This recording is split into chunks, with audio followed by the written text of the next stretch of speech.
Hello and welcome back to Fallout 76. Today I'm going to show you my Mistress of Mystery build. The Mistress of Mystery in Fallout 76 uses a sword called the Blade of Bastet, a 44 revolver called the Voice of Set, the Garb of Mysteries, which counts as armor, under armor, and an outfit all in one, and the Eye of Ra, which is also part of the outfit, and that just gives extra benefit to all of the previously mentioned items. But considering the Mistress of Mystery started on the radio, this is a very old-fashioned build, in my opinion. And, I mean, she's a superhero, and she's wearing a dress. But not in my version. As you can see, my interpretation of the Mistress of Mystery for the 22nd century is quite different than the old-fashioned version. Now, before I get to the gear, let's just go over the build really quickly, or as quickly as possible. I have what rads for rad resistance and rad restoration or rad healing. Follow through. Even though I'll be using weapons that aren't silenced, I still will get sneak attacks.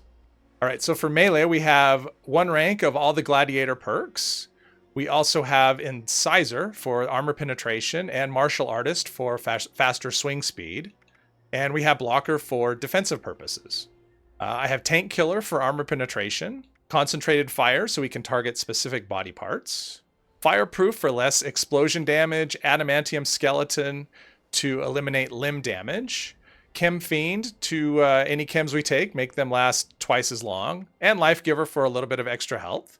We also have lone wanderer for extra defense and faster AP regen since this is a solo build. A note on that is if I did decide to play on a team, I could swap lone wanderer out for, say, inspirational and strange in numbers. And Tenderizer for extra damage. Gunsmith, because the weapon we're using is an energy gun. We do want to prolong the life of that as much as possible. And batteries included to reduce the weight of the ammunition. We have all the gorilla perks maxed out because we will be using an automatic energy weapon. Born Survivor, keep us alive when our health drops too low. Sneak for extra stealthiness. Gun Fu if we're facing more than one target. It is a critical build, so we do have better criticals and critical savvy. And we are running mutations, so starch genes and class freak. Ricochet for extra defense, and we had 1 point left in luck, so a little bit of extra damage from Bloody Mess. For mutations, we have Speed Demon for faster movement speed and faster reload speed. Eagle Eyes for the extra critical hit damage. Bird Bones for extra agility. And also that'll help us with extra sneakiness and extra action points. And Carnivore, we're not really looking for food. We tend to go with perfect bubblegum. But there are times, certain things that are really easy to cook that may fall into our lap, and we might as well take the benefits if they're there. As far as the gear goes, we are using shielded Secret Service under armor for the extra strength, perception, and endurance. Plus it adds 15 to our damage and energy resistance as well as our rad resistance. And rather than using a dress, we have Covert Scout armor. And it's all Overeaters pieces with a mix of AP Refresh. It's 2 AP Refresh pieces and 3 Poison Resist pieces. So I figure the Mistress of the Future would be wearing body armor rather than a dress. Instead of a sword, well, this is our version of a sword. We are using an anti-armor plasma cutter with faster swing speed and the shocking blade modification for the extra electric damage. And our pistol is a automatic plasma pistol. This is anti-armor with VATS critical hits doing 50% more damage and 25% reduced AP cost. And we know the Mistress of Mystery, at least if you've done the quest line, she made her start in Appalachia by getting rid of raiders. So I figure we should do the same thing.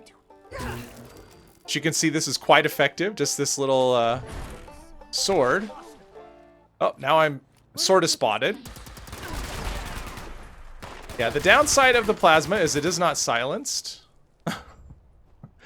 We can typically stay in stealth, but with critical hits, we can do pretty good damage. But it is definitely a VATS weapon, at least the way I've got it set up. It has a lot of recoil. And critical hits just make so much more... They give you so much more damage, and you just can't get those outside of VATS, which I think is unfortunate. I would like to see that changed, but it is what it is. I actually do find it fun to switch between melee and automatic pistols. I think it's an unusual combination, I think. I mean, you're basically taking the weakest kind of guns and the weakest melee weapons and combining them together.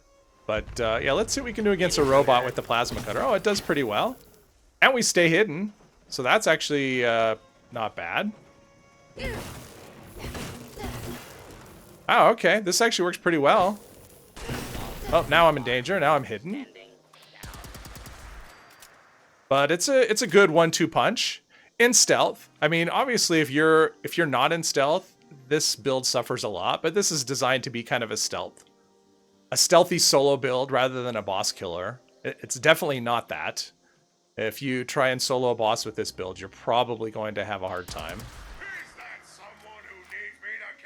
Let's see if we can get around to the other side. Oh, no, not the other side of this guy, but he still doesn't see us. But this is actually a really good weapon. So even if you're found, this actually will do a lot of damage. The plasma cutter is, I think, pretty much top dog when it comes to one-handed weapons.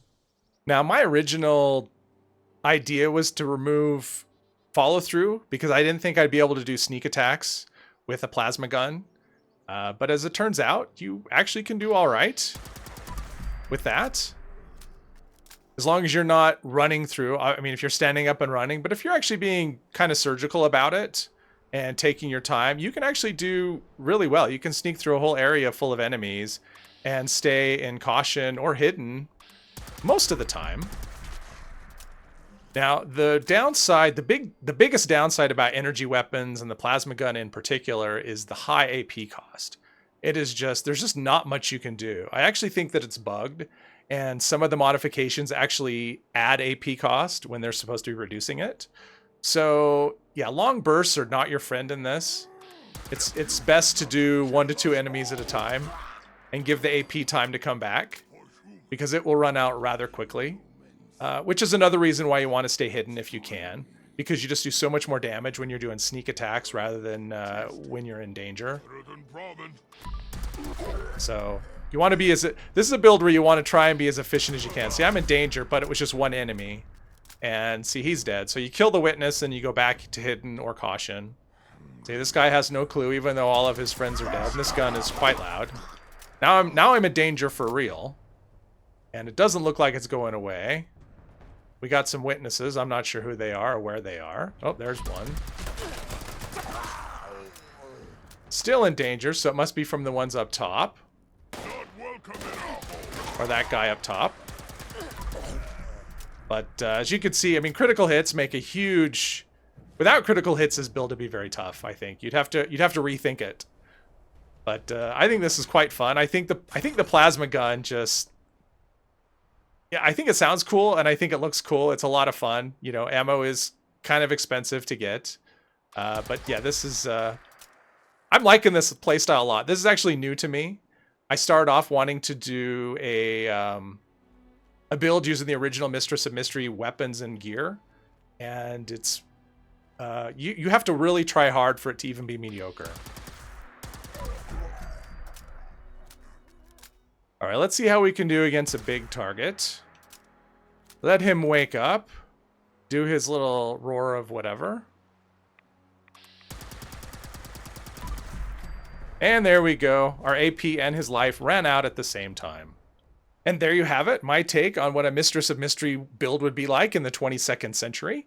I hope you enjoyed this video. If you did, please hit one of those buttons down below, and I hope you'll join me in the next one. Thank you very much.